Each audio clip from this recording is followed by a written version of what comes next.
Pinadeport ng Russian vlogger na hinuli dahil sa pambabastos ng ilang Pilipino para sa kanyang vlog. Plano rin ipadeport ang isa namang Estonian vlogger na nanghaharas din umano ng mga Pinoy for the content. Nakatutok si Rafi Tima.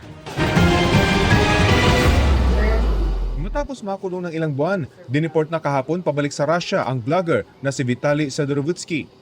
Inaresto si Vitaly matapos mag-viral online dahil sa panggugulo at pambabastos ng ilang Pinoy noong nakarang taon para sa kanyang vlog.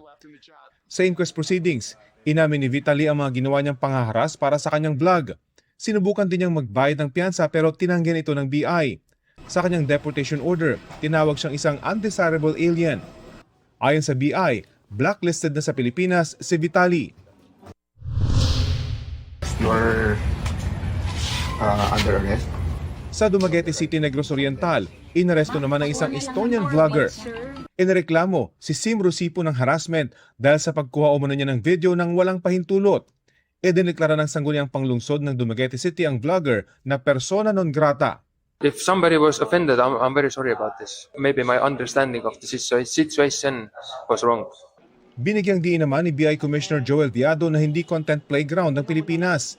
Hindi raw dahilan ng pagbablog para mangharas at manggulo ng mga Pilipino. Plano ng BI na ipadeport ang Estonian vlogger. Para sa GMA Integrated News, Rafi Tima, nakatutok, 24 oras.